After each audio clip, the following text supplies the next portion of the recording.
آپ یقین کریں میں اللہ کی شان مطلب بیان ہی کرتا رہتا ہوں کہ ٹوپیاں ٹوپیاں نظر آتی ہیں. ایسا لگتا ہے پوری دنیا مسلمان ہو گئی. ایسا لگتا ہے جیسے اللہ کے فرشتے جو ہیں وہ عیدگاہ کی طرف دوڑے چلے جا رہے ہیں الحمدللہ. تو یہ تو ایسی چیز ہے کہ عیدگاہ ہی جانا چاہیے, لیکن کسی کی کوئی مجبوری ہو اور کوئی زیادہ دور نہ جا سکتا ہو تو کم سے کم جامع مسجد تو جائے, جو بڑی مسجد ہو اپنے علاقے کی, اس میں نماز پڑھے. پھر بھی ویسے سب مسجدوں میں علماء دین نے اجازت دی ہوئی ہے, جن مسجدوں میں نماز ہوتی ہے تو کہیں بھی پڑھ سکتا ہے انسان. جی, اگلا سوال میرا مولانا صاحب آپ سے یہی ہے کہ علماء نے لوگوں کو سڑکوں پر عید کی نماز پڑھنے سے منع کیا ہے. بھیڑ زیادہ ہونے کی صورت میں کئی جماعت کرنے کا سجھاؤ دیا ہے, آپ اس پر کیا کہیں گے؟ بالکل صحیح سجھاؤ ہے, میں بھی اس حق میں ہوں. میں بالکل دیکھو نبی اکرم صلی اللہ علیہ وسلم کا ایک واقعہ میں بتاتا ہوں کہ نبی ایک بار ایک مسجد کے باہر سے گزر رہے تھے تو حضور نے دیکھا کہ نبی وہ مسجد کا جو چبوترا ہے وہ تھوڑا سڑک کو چھوٹا کر رہا ہے, مطلب گلی کو, تو لوگوں کو نکلنے میں دقت ہو رہی ہے. تو نبی اکرم صلی اللہ علیہ وسلم نے حکم دیا کہ اس چبوترے کو کاٹ دو, شہید کر دو, مسجد کو چھوٹا کر دو, راستہ چوڑا کر دو. یہ ہمارے ہاں اصل میں بتایا نہیں جاتا, لوگ سمجھتے نہیں, حضور کے مزاج کو نہیں سمجھتے, حضور کی احادیث پہ نظر نہیں رکھتے. آپ یقین کریں لوگوں کو راستے میں ہمیں پریشانیاں دینا اسلام مذہب ہمیں نہیں سکھاتا. میں خود ملیشیا میں, دبئی میں, جگہ جگہ میں نے دیکھا ہے کہ مال میں کئی چھوٹی چھوٹی مسجدیں ہوتی ہیں, 15 20 بار نمازیں ہوتی ہیں وہاں پہ مسجدوں میں. میں نے دیکھا ہے ملیشیا میں کہ بڑی سے بڑی مسجد ہو, ایک بار نماز پڑھ کے لوگ چلے گئے, پھر 15 لوگ اکٹھے ہوئے, پھر نماز پڑھ لی. تو بھائی اگر آپ کے جمعے میں, آپ کی عیدین میں زیادہ بھیڑ اگر ہوتی ہے تو آپ 2 3 4 5 جتنی مرضی نمازیں کر لیں 15 منٹ کے وقفے سے, سب اللہ تک پہنچ جاتی ہیں. اصل تو آپ کی انٹینشن پہنچتی ہے. بخاری کی پہلی حدیث ہے تمام اعمال کا دار و مدار نیت پہ ہے. جب ہماری گورنمنٹ اس سے متفق نہیں ہے کہ ہم چاہے وہ ایکٹیویٹیز غیر مسلموں کی ہوں چاہے مسلمانوں کی, سڑک پہ میں بالکل اس کے خلاف ہوں کہ سڑک پہ کوئی بھی ایکٹیویٹی ہو اور جو عام چلنے پھرنے والے مسافر ہیں انہیں کوئی دقت ہو.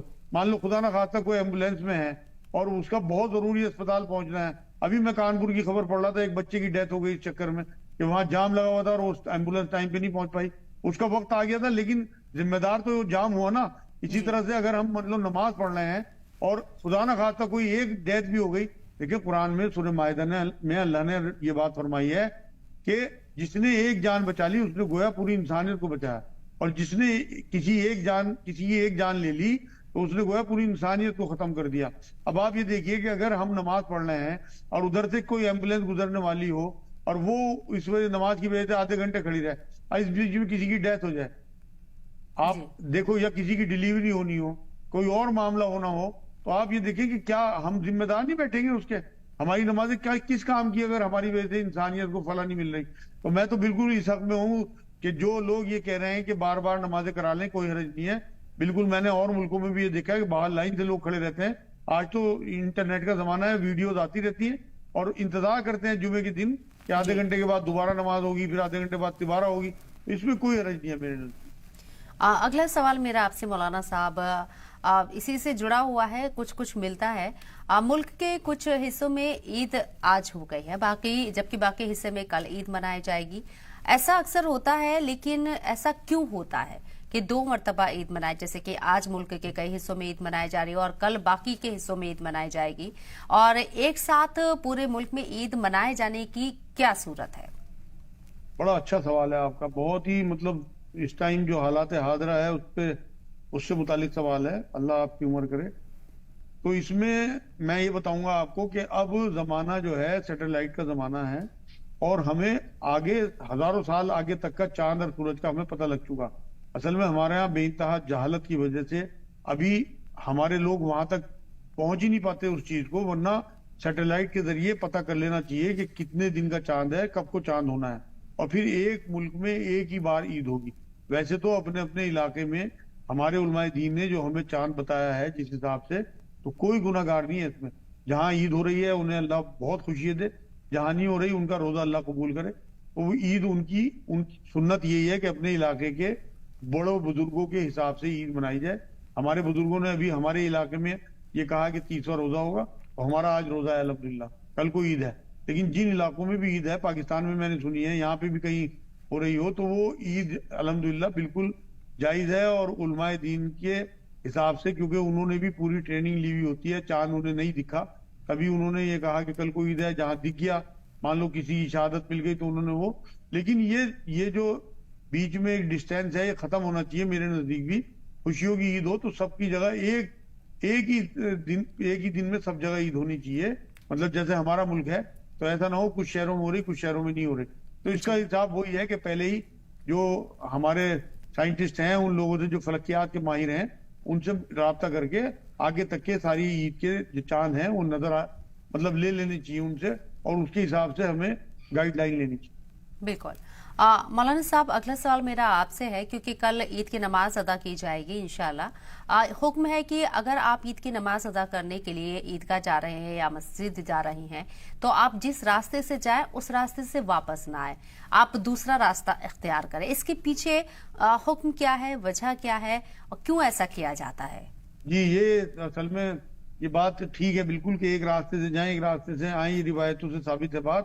اس کا مطلب یہی ہے کہ اس ٹائم جو لوگ اسلام کے دشمن تھے ان پہ ایک ہیبت طاری ہو، ایک تعداد دیکھ کے کہ اتنی بڑی تعداد ان لوگوں کی ہے، کیونکہ عید میں تو ایکسٹرا لوگ بھی آ جاتے ہیں نا آس پاس کے علاقوں کے.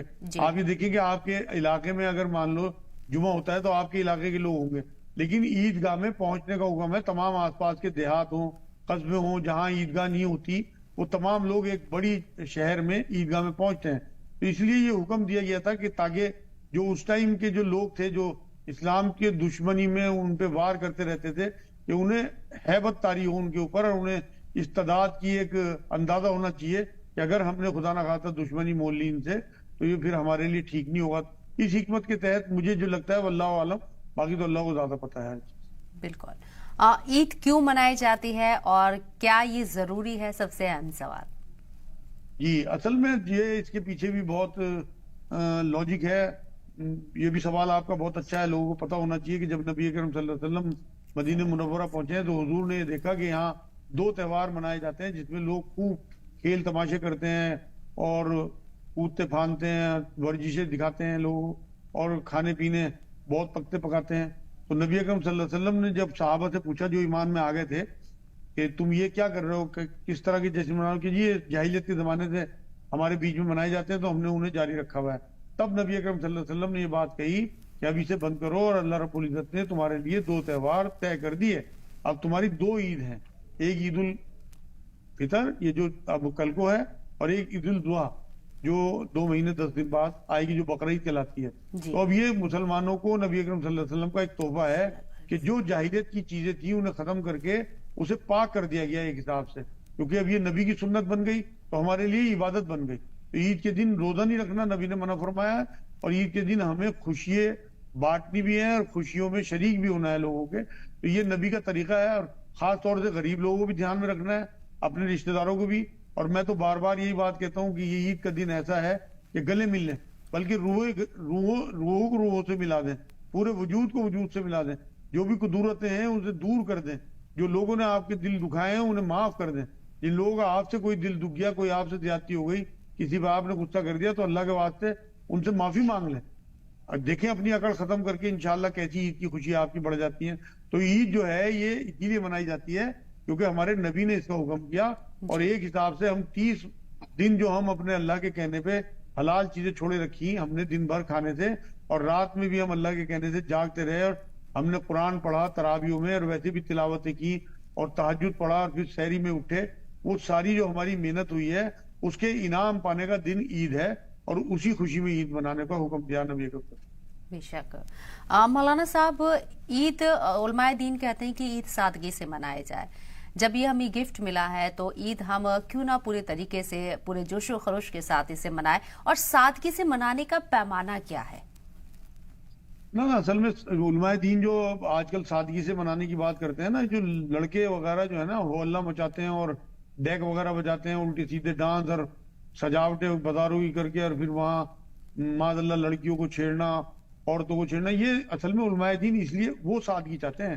ویسے تو عید کے دن آدمی اپنا جو ہے سارا اس نے محنت کی ہے اور اس کے اللہ اسے انعام دے رہا ہے، تو جیسی بھی اس کی حیثیت ہو اچھے کپڑے پہنے. نبی اکرم صلی اللہ علیہ وسلم غسل فرماتے تھے، خوشبو لگاتے تھے، کپڑے بدل کے اور پھر مسجد کے لیے روانہ ہوتے تھے، اپنے بچوں کو بھی تیار کرتے تھے. میں نے آپ کو بتایا حضرت حسن حسین کو تیار کر لے جائے. تو خوشیاں منانے میں کوئی نہیں ہے، لیکن ایک آپ کی ایک لمٹ ہونی چاہیے. مطلب